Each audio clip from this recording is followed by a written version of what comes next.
You know the thing. He got stuck up by Planet 1UP. Hey everyone, I am Nate and welcome back to Planet 1UP. To celebrate Spider-Man Far From Home being released in cinemas very shortly, we are going to be seeing how many facts I can get through in 8 minutes all about Spider-Man, starting from... Now, Spider-Man was created by Stan Lee and Steve Ditko. When they pitched the character, the boss, Martin Goodman, replied with, "That's the worst idea I've ever heard." Goodman thought that people would hate the character because heroes shouldn't be awkward, teenagers were only good as sidekicks, and people hated spiders. Spider-Man first appeared in the issue 15 of the Amazing Fantasy in 1962. Stan Lee and Steve Ditko actually snuck Spider-Man into the comic book without Goodman's permission. Ooh, misbehaving a little bit. People love the character, so thus in 1963 the world got the Amazing Spider-Man #1. He was the first teen hero who wasn't an adult sidekick. Spider-Man's web dissolves after an hour. The web is strong enough to hold the Hulk. His web is faster than a bullet. In one situation, Spider-Man managed to web a gun as the trigger was being pulled. During Kraven's last hunt, Spider-Man managed to survive after being buried alive for 2 weeks. Stan Lee came up with the idea of Spider-Man after watching a fly crawl up the wall of his office. I don't know why it didn't become Flyman. Anyway, the initial name for the superhero was going to be Stick to the Wall Man. That's lame. Other early names include Insect Man, Flyman, and Mosquito Man. Oh, there's the Flyman reference I made. There have been as many as 13 other than Peter Parker who have been Spider-Man. It is widely believed that Peter Parker is Jewish. Spider-Man has died 3 times. One of these was in the Ultimate Universe Peter Parker. One of these was the Ultimate Universe Peter Parker. This allowed Miles Morales to take the role of the Ultimate Spider-Man. Miles has some extra abilities that Peter Parker doesn't have. He has a Venom Blast, which sends a bioelectric shock to his enemies or destroys technology by releasing a small spark of electricity from his hands. Venom Strike, Venom Sting, which can paralyze anyone he touches with only the slightest contact, no matter their size, and he is also capable of camouflaging himself to match his surroundings like a chameleon. In 1976, Marvel teamed up with Planned Parenthood to create a PSA that featured Spider-Man. Okay, cool. The Clone Saga, which spanned from 1994 to 1996, had followed the ramifications of Spidey believing he was not the real Peter Parker and deciding to give up his mantle of Spider-Man. He is largely blamed for Marvel's bankruptcy in 1996. Spider-Man's parents were actually government agents operating as members of S.H.I.E.L.D. On one of their missions, they even saved the life of Wolverine. Spider-Man beats Barack Obama in one of Barack Obama in one of the comics. They bumped fists. Rad. The issue of Amazing Spider-Man number 583, in which this story first appeared, is the new millennium's 4th highest selling comic. Spider-Man has teamed up with Superman, Batman, and the Transformers. That's a weird cross. Anyway, there was a Spider-Man musical called Spider-Man Turn Off the Dark. It was terrible. That's another fact. It was also the most expensive musical in history of Broadway, with weekly costs running around $1.2 million for a week of just showing it. That's so dumb. There have been 8 animated series of Spider-Man. There will be a 9th series as a follow-up to Homecoming. Yes. The first live-action film pitch for the franchise was made in the 80s by Roger Corman, with Tom Cruise set to play Peter Parker. Tom Cruise as Spider-Man is a weird idea. This script was given to the famous director James Cameron, who wanted to pitch it as an R-rated film.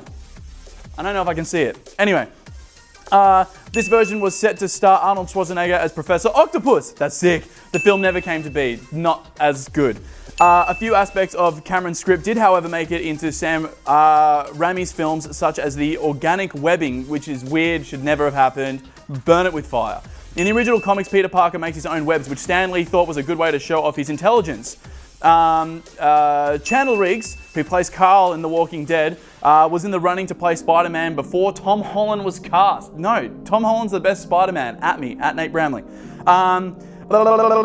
Michael Jackson once tried to buy Marvel so he could play Spider-Mans in the movie. Oh, God, no. Spidey sold his and Mary Jane Watson's marriage to the devil. That needs more context.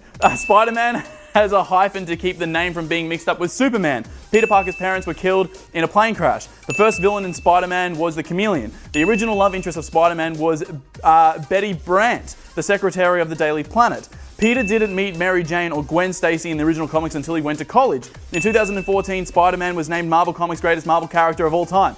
Spider-Man wasn't Marvel's first spider. A month before Spider-Man's first appearance, Journey into the Mystery had a story involving a giant spider that was killed by the end of the story. So they made room.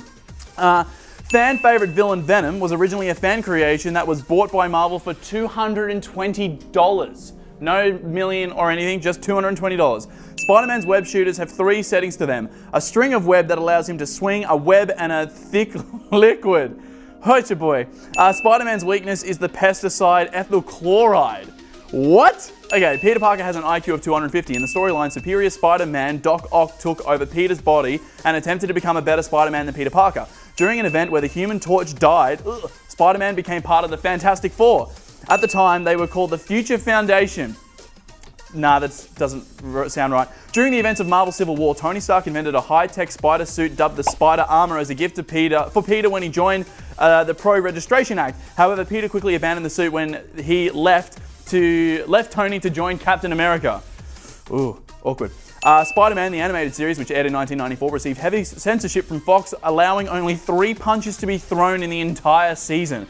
Spider-Man, the animated series, shares the same universe with X-Men, the animated series on Earth, 92,131. I'm assuming that's the year. Spider-Man is Barack Obama's favorite superhero. Yes!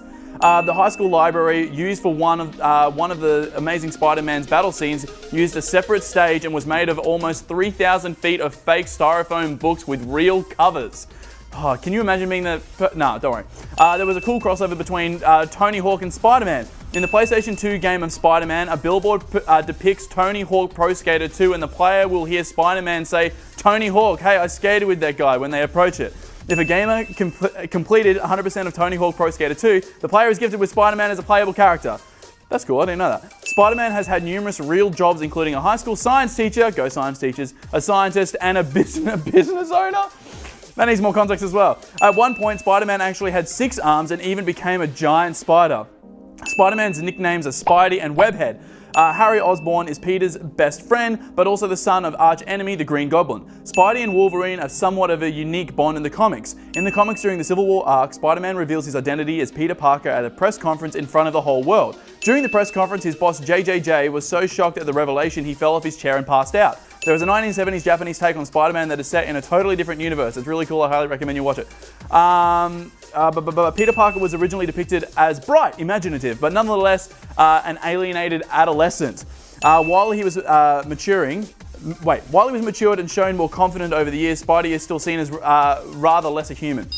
Stan Lee and Steve Ditko designed the character this way so that the character remains the everyman, the superhero who could be you. Wait, 1 minute.